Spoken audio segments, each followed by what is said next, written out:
Quantum mechanics में हम लोगों ने बहुत सारी नई बातें सीखी जो कि क्लासिकल मैकेनिक्स में नहीं होती हैं, और इन नई बातों के आधार पर थियोरी डेवलप करना, उसके इक्वेशंस बनाना और फिर उसमें से परिणाम निकालना, इसके लिए हमें कुछ नई भाषा की भी आवश्यकता होती है। तो आज हम थोड़ा वो टर्मिनोलॉजी, वो जो लैंग्वेज है जो हम इस्तेमाल करेंगे क्वांटम मैकेनिक्स के आगे के डेवलपमेंट में, उसकी थोड़ी सी चर्चा करेंगे। तो हम लोगों ने पार्टिकल के स्टेट, ये शब्द बार बार इस्तेमाल किया है। पार्टिकल का ये स्टेट है, वो स्टेट है, ऐसा, जिसको हम अवस्था कह सकते हैं। यानी उस पार्टिकल का उस इंस्टेंट पे जो भी उसकी अवस्था है, उसके बारे में जो भी कुछ उसकी जानकारियाँ हम प्राप्त कर सकते हैं, जो कुछ भी है उसको हम उसका स्टेट कहते हैं। और उस स्टेट को रिप्रेजेंट करने के लिए एक तरीका है वेव फंक्शंस का। जब हम वेव फंक्शन बताते हैं कि इस पार्टिकल का इस क्षण पे, इस इंस्टेंट पे ये वेव फंक्शन है, तो हम वो तमाम जानकारियाँ उसमें से निकाल सकते हैं जो कि निकाली जा सकती हैं। तो पूरे स्टेट की सारी इन्फॉर्मेशन इस वेव फंक्शन में निहित है। वेव फंक्शन अगर पता है तो तमाम जानकारियाँ जो निकाली जा सकती हैं वो हम निकाल सकते हैं।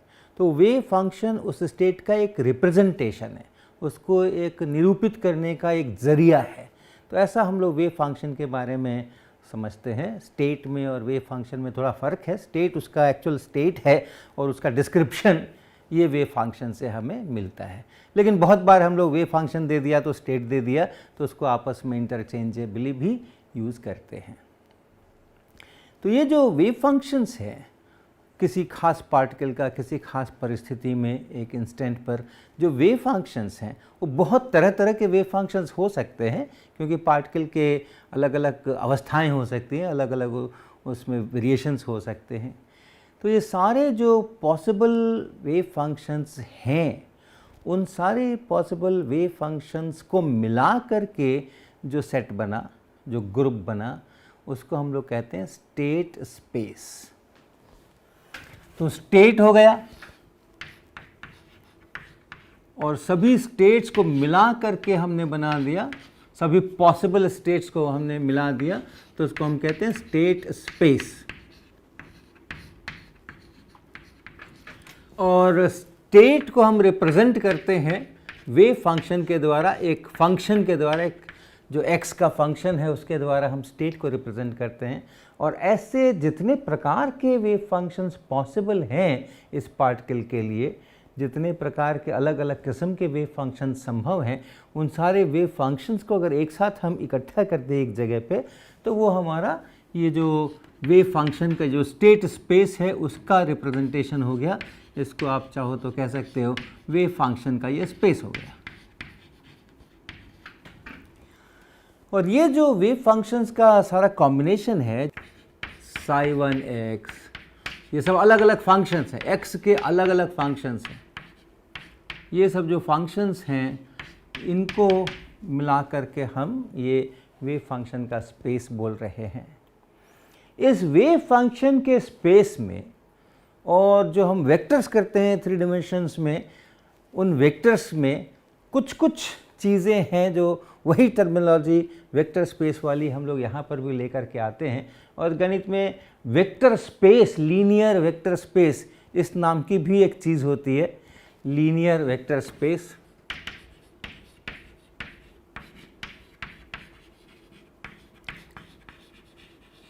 ये भी सेट है, बहुत सारे वेक्टर्स का सेट है। और वो जो वेक्टर्स हैं वो हमारे ज्योमेट्री में जो वेक्टर्स हैं वही होना ज़रूरी नहीं है। कुछ खास प्रकार के कंडीशंस अगर फॉलो हों उस सेट के अंदर में, तो उसको लीनियर वेक्टर स्पेस कहते हैं। हमारा ज्योमेट्रिकल वेक्टर्स का जो स्पेस है वो भी उन कंडीशंस को फॉलो करता है, तो वो भी लीनियर वेक्टर स्पेस है।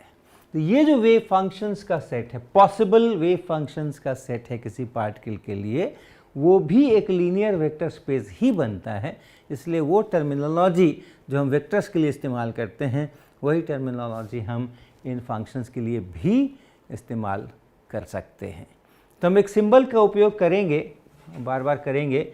और वो सिंबल हम ऐसा लिखेंगे, हमने यहाँ पे एक सीधी वर्टिकल लाइन लिखी और यहाँ पे हमने एक ऐसा एंगुलर ब्रैकेट बनाया और इसके अंदर हम कुछ पैरामीटर्स लिखेंगे और ये हम एक स्टेट को रिप्रेजेंट करेगा। एक स्टेट को बताने के लिए हम ऐसा सिंबल यूज़ करेंगे। तो हमने जैसे यहाँ पर अगर psi1 लिख दिया तो इस वेव फंक्शन को बताने के लिए हम ये सिंबल इस्तेमाल कर रहे हैं। या हमने यहाँ और कुछ लिख दिया, लीनियर मोमेंटम का वैल्यू लिख दिया और कहा कि यही लीनियर मोमेंटम का वैल्यू है। तो एक फिक्स्ड लीनियर मोमेंटम के लिए जो वेव फंक्शन होता है वो हम इससे बता रहे हैं, उसका जो करस्पॉन्डिंग स्टेट है वो हम इससे बता रहे हैं। तो इसको हम लोग केट कहते हैं, ket symbol, KET ket symbol कहते हैं इसको। ये PAM डिराक, ये उस समय के एक बड़े फिजिसिस्ट हैं जिन्होंने क्वांटम मैकेनिक्स के डेवलपमेंट में भयंकर योगदान किया है। तो उनके द्वारा सजेस्ट किया हुआ सिंबल है ये ऐसा सिंबल। इसका बहुत डीप मीनिंग भी है लेकिन हम उनके उसमें बहुत ज़्यादा नहीं जाएंगे। अभी हम यही समझ के चल सकते हैं कि ये जो वेव फंक्शंस है या इस वेव फंक्शन के करस्पॉन्डिंग जो स्टेट है उसको हम इस सिंबल से रिप्रेजेंट कर रहे हैं। और इसका एक काउंटर पार्ट भी है, जैसे ये दाहिनी तरफ ब्रैकेट बनाया है, आप बाईं तरफ अगर ब्रैकेट बना के कुछ लिखते हैं ऐसा भी सिंबल काफ़ी उपयोगी है, इसको भी ऐसा भी लिख सकते हैं। और इसको कहते हैं ब्रा सिंबल। एक्चुअली जो ब्रैकेट है, ये ब्रैकेट है, तो ब्रैकेट का ये ब्रा है और ये केट है। ऐसा पहले ब्रा आता है ब्रैकेट और फिर केट आता है, तो इस प्रकार का ये सिंबल है। तो हम वेव फंक्शंस को कई बार ऐसे सिंबल से भी रिप्रेजेंट करेंगे। तो आप देखिए जैसे ज्योमेट्रिकल जो आपके वेक्टर्स होते हैं, 3 डिमेंशनल वेक्टर स्पेस, अलग अलग वेक्टर्स हैं, उसका आप देखें 2 वेक्टर्स को अगर आप जोड़ें तो आपको एक तीसरा वेक्टर मिलता है उसी स्पेस के अंदर में। वैसे ही यहाँ पे अगर 2 वेव फंक्शंस हैं उनको अगर आप ऐड कर दें, psi1x एक वेव फंक्शन है, psi2x दूसरा वेव फंक्शन है, पॉसिबल वेव फंक्शन, तो उनको अगर आप ऐड कर दें psi1x प्लस psi2x तो वो भी एक पॉसिबल वेव फंक्शन बनता है। इसी प्रकार से आप किसी वेक्टर को एक कांस्टेंट से मल्टीप्लाई कर सकते हैं तो आपका उसी डायरेक्शन में वेक्टर लंबा या छोटा हो जाता है। यहाँ भी आप भी किसी वेव फंक्शन को किसी कांस्टेंट से मल्टीप्लाई कर सकते हैं, तो फंक्शनल फॉर्म वही है लेकिन उसके जो भी पीक्स हैं वो बड़े हो सकते हैं या छोटे हो सकते हैं, फॉर्म वही रहेगा। तो ये सब जैसा आप वहाँ करते हैं वैसा ही आप यहाँ भी कर सकते हैं। वहाँ पे आप यूनिट वेक्टर बोलते हैं, यूनिट वेक्टर, आप यूनिट वेक्टर बोलते हैं, आई कैप या ई कैप। क्या यूनिट वेक्टर है? यूनिट वेक्टर वो है जिसका मैग्नीट्यूड 1 हो, उसको हम लोग यूनिट वेक्टर कहते हैं। इसी प्रकार से यहाँ हम लोग नॉर्मलाइज्ड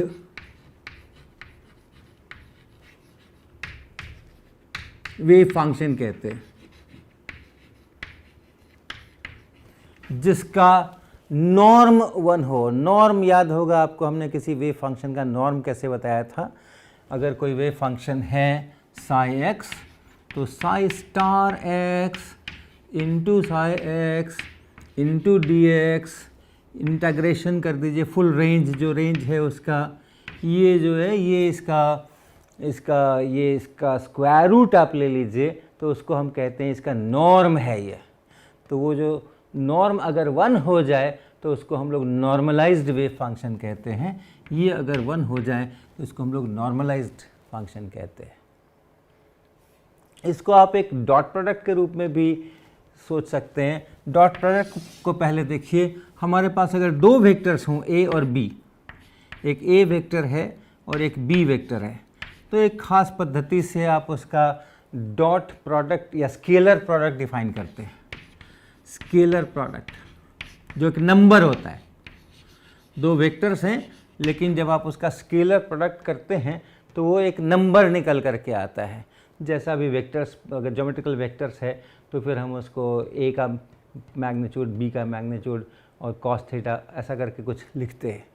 यहाँ भी हम लोग स्केलर प्रोडक्ट डिफाइन करते हैं। अगर हमारे पास दो वेव फंक्शंस हैं, एक मान लें कि psi1 x ये एक वेव फंक्शन है, psi2 x ये दूसरा वेव फंक्शन है, तो हम इन दोनों वेव फंक्शंस का स्केलर प्रोडक्ट या इनर प्रोडक्ट भी बोलते हैं, इनर प्रोडक्ट, ये डिफाइन करते हैं। और कैसे डिफाइन करते हैं हम, इसका डेफिनेशन हम करते हैं अब फिर से ऐसा ही इंटीग्रेशन x के पूरे रेंज के ऊपर, पहले वाले का कॉम्प्लेक्स कॉन्जुगेट, जो पहला वाला वेव फंक्शन है उसका कॉम्प्लेक्स कॉन्जुगेट, यानी उसमें जहाँ जहाँ वो i आया है स्क्वायर रूट ऑफ -1 उसकी जगह -i कर देना है। तो ये है psi1 x का स्टार कॉम्प्लेक्स कॉन्जुगेट, और दूसरे वाले से सीधा मल्टीप्लाई करना psi2 x और x dx, ये पूरा फुल इंटीग्रेशन कर दें इस रेंज के ऊपर। ये जो चीज़ निकल करके आती है इसको हम लोग कहते हैं इनर प्रोडक्ट या scalar product of this with this, और इसको ऐसा सिंबल लिखते हैं, psi1 इधर psi2 इधर, ऐसा ब्रैकेट बनाते हैं। तो इस तरह का सिंबल हम लोग लिखते हैं इसके लिए। ऐसा ही सिंबल आप इसके लिए भी चाहें तो लिख सकते हैं, ए बी ऐसा कर सकते हैं, ऐसा कर सकते हैं यहाँ पर। और ये जो उसका मैग्नीट्यूड है, ये जो मैग्नीट्यूड है वो डिफाइन करने के लिए आप अपने से उसका स्केलर प्रोडक्ट ले सकते हैं। किसी वेक्टर का अगर अपने से स्केलर प्रोडक्ट ले लें, ए और ए के साथ ये डॉट लगा दें यहाँ पे, तो ये उसके मैग्नीट्यूड का स्क्वायर बन जाता है। वही सिंबल आप यहाँ भी इस्तेमाल कर सकते हैं। अगर हमने किसी फंक्शन का अपने साथ ही अगर हमने इसका ये स्केलर प्रोडक्ट बना दिया, तो देखिए क्या बनेगा, पहले का कॉम्प्लेक्स कॉन्जुगेट करना है तो psi स्टार x बन जाएगा, दूसरे का जो का त्यों लिखना है तो psi x बन जाएगा। तो psi star x psi x dx ये बना, ये बना क्या, psi star x psi x dx। और आप जानते ही हैं कि इसी को हम उसका नॉर्म कहते हैं, और ये इसका मैग्नीट्यूड का स्क्वायर हो गया, ये इसके मैग्नीट्यूड का स्क्वायर हो गया। ध्यान रखिए ये फंक्शन है, लेकिन ये स्केलर प्रोडक्ट एक नंबर है, एक संख्या है, एक जस्ट नंबर है, क्योंकि आप यहाँ x में इंटीग्रेट कर डालेंगे, और इंटीग्रेट जब आपने कर दिया और x का वैल्यू यहाँ -∞ +∞ पुट कर दिया, तो एक नंबर निकल कर आ रहा है, एक संख्या निकल कर के आ रही है, और उसी का स्क्वायर रूट जो है वो इसका नॉर्म कहलाता है। और वही अगर 1 हो जाए, यही स्केलर प्रोडक्ट का से जो हम ये नॉर्म निकाल रहे हैं, यही अगर 1 हो जाए, जैसे यहाँ पर अगर ये 1 हो जाए तो हम कहेंगे कि ये यूनिट वेक्टर है। तो यही अगर 1 हो जाए तो हम कहेंगे कि ये नॉर्मलाइज्ड वेव फंक्शन है। इसी प्रकार से ज्योमेट्रिकल वेक्टर्स में हमारे पास एक और बहुत अच्छा सा रिलेशन है। दो वेक्टर्स का डॉट प्रोडक्ट अगर 0 हो जाए तो हम उन वेक्टर्स को ऑर्थोगोनल टू ईच अदर, एक दूसरे पर लंब ऐसा बोलते हैं। दो वेक्टर्स एक दूसरे पर लंब यानी 90 डिग्री का एंगल बने तो उसका जो डॉट प्रोडक्ट लेते हैं, स्केलर प्रोडक्ट लेते हैं, वो 0 होता है।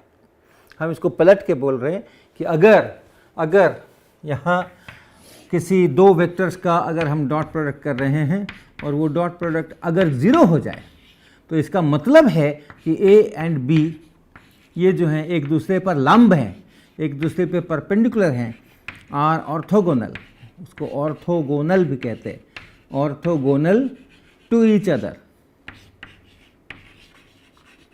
एक दूसरे पर लंब है। यही सिंबल हम यहाँ भी इस्तेमाल करते हैं, यही परिभाषा हम यहाँ भी इस्तेमाल करते हैं। अगर दो फंक्शंस हैं psi1 psi2 और हमने उसका ऐसा स्केलर प्रोडक्ट बनाया और अगर वो 0 हो गया तो वैसी हालत में हम कहते हैं कि ये जो दो फंक्शंस हैं हमारे psi1x and psi2x are orthogonal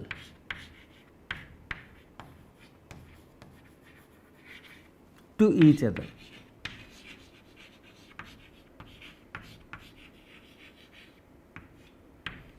तो हमारे वेव फंक्शंस जैसे हमारे यूनिट वेक्टर्स होते हैं वैसे हमारे नॉर्मलाइज्ड वेव फंक्शंस होते हैं। जैसे हमारे वेक्टर्स के अंदर में हम स्केलर प्रोडक्ट डिफाइन करते हैं जो एक नंबर बनता है, स्केलर प्रोडक्ट होकर के हम अपने वेव फंक्शंस में भी स्केलर प्रोडक्ट डिफाइन करते हैं। और अगर वो स्केलर प्रोडक्ट ज़ीरो हो जाए तो हम कहते हैं कि ये दोनों फंक्शंस एक दूसरे पे परपेंडिकुलर तो नहीं बोलते हैं, ऑर्थोगोनल, लेकिन सेंस वही है, ऑर्थोगोनल टू ईच अदर ऐसे होता है। और आगे बढ़िए और समानताएं ढूंढिए। आप देखिए ज्योमेट्रिकल वेक्टर स्पेस में हमारे पास बहुत सारे वेक्टर्स हैं, अनंत वेक्टर्स हैं, लेकिन सारे वेक्टर्स को हम सिर्फ 3 यूनिट वेक्टर्स के लीनियर कॉम्बिनेशन के रूप में लिख सकते हैं। अगर हमने 3 वेक्टर्स चूज़ कर लिए, वो चॉइस यूनिक नहीं है, लेकिन 3 वेक्टर्स अगर मैंने चूज़ कर लिए जो एक दूसरे पर ऑर्थोगोनल हैं और सबका अपना अपना जो मैग्नीट्यूड है वो 1 है, यानी यूनिट वेक्टर्स हैं, तो हम लोग कैसा चूज़ करते हैं? जनरली क्या सिंबल लिखते हैं? हम सिंबल लिखते हैं आई कैप, जे कैप और के कैप। ऐसा 3 परपेंडिकुलर डायरेक्शंस में हम यूनिट वेक्टर्स चूज़ करते हैं। एक को हम आई कैप कहते हैं, दूसरे को हम जे कैप कहते हैं, तीसरे को हम एक के कैप कहते हैं। ये सभी एक दूसरे के साथ परपेंडिकुलर हैं, ऑर्थोगोनल हैं, और सभी का जो मैग्नीट्यूड है 1 है। ये यूनिट वेक्टर्स हैं। तो इस तरह का, इसको हम बेसिस कहते हैं। बेसिस कहते हैं। क्यों कहते हैं बेसिस? क्योंकि आप कोई भी वेक्टर ए लें, उस ए को इन्हीं तीनों के लीनियर कॉम्बिनेशन के रूप में लिख सकते हैं। वेक्टर्स यही 3 इस्तेमाल करेंगे, बाकी नंबर्स इस्तेमाल करेंगे।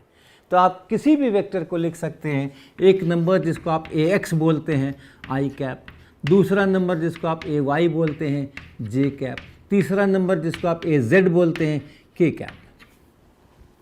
तो वेक्टर्स यही है। आपके वेक्टर्स बदलते जा रहे हैं, लेकिन ये आई कैप, जे कैप, के कैप ये वही के वही हैं। वेक्टर्स बदल रहे हैं। हमने एक वेक्टर लिया था, फिर कोई और वेक्टर किसी और डायरेक्शन में ले लिया, किसी और मैग्नीट्यूड का ले लिया। ए एक्स बदलेगा, ए वाई बदलेगा, ए जेड बदलेगा, ये नंबर्स बदलेंगे जिसको हम लोग कंपोनेंट्स कहते हैं, वो कंपोनेंट्स बदलेंगे, लेकिन वेक्टर्स में हमेशा यही 3 इस्तेमाल होंगे। तो इनको हम लोग बेसिस वेक्टर्स कहते हैं। और ये बेसिस वेक्टर्स में हमारे पास अभी जो खासियत है कि हर एक का नॉर्म 1 है। यानी आई कैप को अगर आप आई कैप के साथ में स्केलर प्रोडक्ट करते हैं, आई डॉट आई अगर करते हैं तो वो 1 है। इसी तरह से जे डॉट जे अगर आप करते हैं तो वो 1 है, और के को अगर आप डॉट प्रोडक्ट करते हैं तो वो भी 1 है। हर एक हमारा यूनिट वेक्टर है, उसका मैग्नीट्यूड 1 है, और एक दूसरे के साथ अगर स्केलर प्रोडक्ट लेंगे तो वो 0 बनेगा। यानी आई के साथ अगर जे का ले लें, जे के साथ आई का ले लें, जे के साथ के का ले लें, ऐसा अगर हम लेते चलें, किसी 2 अलग अलग यूनिट वेक्टर्स का अगर हमने ले लिया स्केलर प्रोडक्ट तो वो 0 है। इस प्रकार के जो बेसिस होते हैं उनको हम लोग कहते हैं ऑर्थो नॉर्मल बेसिस। ये ऑर्थो है यानी ऑर्थोगोनल है, एक दूसरे से ऑर्थोगोनल है, और नॉर्मलाइज्ड यूनिट मैग्नीट्यूड वाले हैं, तो उसको हम लोग कहते हैं ऑर्थो नॉर्मल बेसिस। इसी तरीके से हमारे वेव फंक्शन के स्पेस में भी हमारे बहुत सारे वेव फंक्शंस हो सकते हैं, लेकिन हम कुछ वेव फंक्शंस चूज़ कर सकते हैं, और ऐसे चूज़ कर सकते हैं कि वो एक दूसरे पर ऑर्थोगोनल हों। और उन्हीं बेसिस वेव फंक्शंस के लीनियर कॉम्बिनेशन के रूप में बाकी सारे वेव फंक्शंस को लिखा जा सकता है, तो उसको हम लोग बेसिस कहेंगे।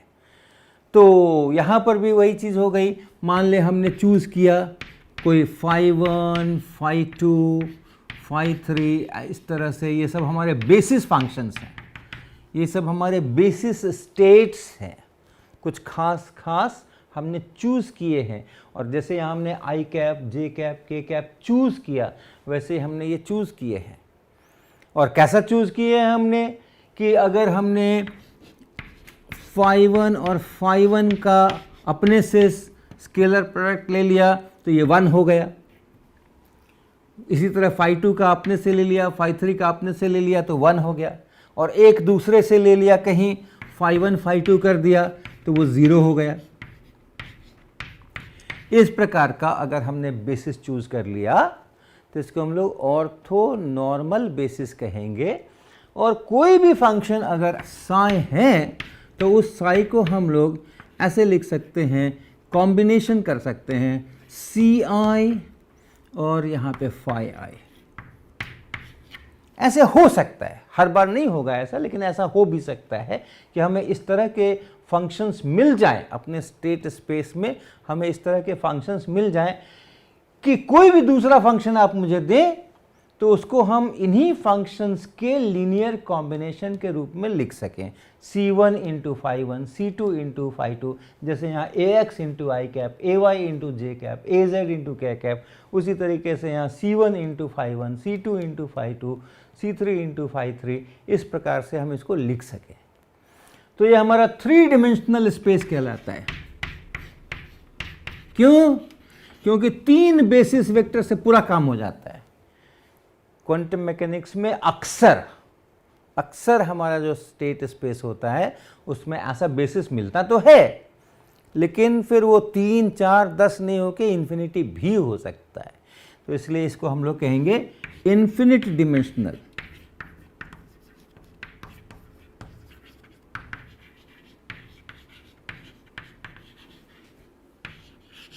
ये इन्फिनिट डिमेंशनल स्पेस है। हमारा जो वेव फंक्शंस का जो स्पेस है वो इन्फिनिट डिमेंशनल है। यहाँ हमने अलग अलग सोचा है कि हाँ एक वेव फंक्शन है, फिर बिल्कुल अलग किस्म का दूसरा वेव फंक्शन है, तीसरा 1, 2, 3 ऐसा करके हम उसको अलग अलग काउंट कर सकते हैं।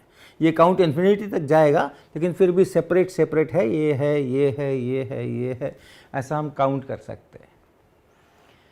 तो ऐसा कई बार होता भी है, कई बार नहीं भी होता है। अभी तक जो हमने आपके साथ में क्वांटम मैकेनिक्स की है उसमें हमने वस्तुतः already basis vectors, basis wave functions का इस्तेमाल किया हुआ है, और उसमें हमने ऐसा किया है कि वो अलग अलग काउंटेबल नहीं हैं। तो उसकी चर्चा हम अभी करते हैं, लेकिन अगर ऐसा हो तो आप इस प्रकार से इसको ऐसे लिख सकते हैं। अब आप देखिए यहाँ पे ये ax जो है, इस ax के लिए हम एक अलग ढंग से एक्सप्रेशन लिखते हैं। अब देखिए ये जो ax है, इस ax को हम ऐसे लिख सकते हैं क्या, ये स्केलर प्रोडक्ट है आई कैप का और a का। देखिए ऐसा लिख सकते हैं क्या, अगर आप इस a वेक्टर का और इस बेसिस वेक्टर जो आई कैप है उसका आप स्केलर प्रोडक्ट ले लें तो क्या होगा, जो हमारा ये पूरा फुल वेक्टर है ये, इसका x डायरेक्शन में प्रोजेक्शन ही मिलेगा, यही ax है। अगर आप इसको आई कैप से यहाँ इसका स्केलर प्रोडक्ट ले लें, यहाँ आई कैप से प्रोडक्ट लेंगे तो ये 1 होकर के ये x बचेगा। यहाँ आई कैप से आप जब इसका स्केलर प्रोडक्ट लेंगे तो आई कैप डॉट जे कैप 0 हो जाएगा। यहाँ जब आई कैप के साथ आप स्केलर प्रोडक्ट लेंगे तो वो भी 0 हो जाएगा, तो सिर्फ ax बचेगा। तो ax को आप ऐसे लिख सकते हैं। इसी तरह से जो ay है इसको आप ऐसा लिख सकते हैं, जे कैप के साथ में a वेक्टर का स्केलर प्रोडक्ट, ये ay बनेगा। जे कैप से आप स्केलर प्रोडक्ट कीजिए यहाँ यहाँ यहाँ, तो सिर्फ ये बचेगा, ये दोनों 0 हो जाएंगे। और az जो है वो k कैप के साथ में स्केलर प्रोडक्ट है a वेक्टर का। तो ये जो कंपोनेंट्स हैं, ये सब कंपोनेंट्स हैं। ये आई कैप वाला कंपोनेंट है, ये जे कैप वाला कंपोनेंट है और ये के कैप वाला कंपोनेंट है। इसी तरीके से अगर आप अपना वेव फंक्शन ऐसे लिख पाते हैं तो ये जो सी आई हैं वो कंपोनेंट्स हैं। phi1 वाला कंपोनेंट C1 है, phi2 वाला कंपोनेंट C2 है, phi3 वाला कंपोनेंट C3 है, phi4 वाला कंपोनेंट C4 है। तो जितने आपके बेसिस वेक्टर्स हैं उनके ये कंपोनेंट्स हैं। और ये कंपोनेंट्स निकालने के लिए आप इसी प्रकार का इस्तेमाल कर सकते हैं। ये जो सी आई है वो वास्तव में जो आई वाला फाई आई वाला जो मेरा यूनिट वेक्टर्स था, बेसिस वेक्टर्स था, उसके साथ में इस साई का ये स्केलर प्रोडक्ट है। C1 अगर आपको चाहिए तो आप phi1 के साथ में इसका कर लेंगे, इस phi1 के साथ में इसका स्केलर प्रोडक्ट कर लेंगे। और आपको पता है स्केलर प्रोडक्ट का क्या मतलब है, फिर से याद दिला दूं आपको। स्केलर प्रोडक्ट हमने यहाँ लिखा हुआ है, ये देखिए, ये psi1 यहाँ है और psi2 यहाँ है, और ये है स्केलर प्रोडक्ट psi1 psi2। पहले का कॉम्प्लेक्स कॉन्जुगेट, दूसरे का ज्यों का त्यों, और ये दोनों फंक्शंस हैं। x पे इंटीग्रेट कर दीजिए, पूरा फुल इंटीग्रेशन कर दीजिए, जो नंबर मिलेगा वही स्केलर प्रोडक्ट है। वही नंबर जो मिलेगा यहाँ पे वो ये नंबर है, ये कंपोनेंट्स। तो इस प्रकार से इसके हम कंपोनेंट्स भी डिसाइड कर सकते हैं। तो जो भाषा हम इस्तेमाल करते हैं ज्योमेट्रिकल वेक्टर स्पेस के लिए, वही भाषा काफ़ी कुछ हम इस्तेमाल कर सकते हैं इस हमारा जो लीनियर वेक्टर स्पेस है, स्टेट्स का, क्वांटम स्टेट्स का या वेव फंक्शंस का, उसके साथ भी हम उसी प्रकार की भाषा इस्तेमाल कर सकते हैं। तो ये सिंबल्स, ये टर्मिनोलॉजी हम आगे बहुत बार इस्तेमाल करने वाले हैं, तो इसलिए इन चीज़ों का आप ध्यान रखेंगे। यहीं से हम आगे बढ़ेंगे और कुछ और सिंबल्स इस्तेमाल करेंगे, कुछ और अर्थ निकालेंगे इन चीज़ों के और इन स्केलर प्रोडक्ट्स के और चीज़ों के। तो हम यहीं पे रुकेंगे।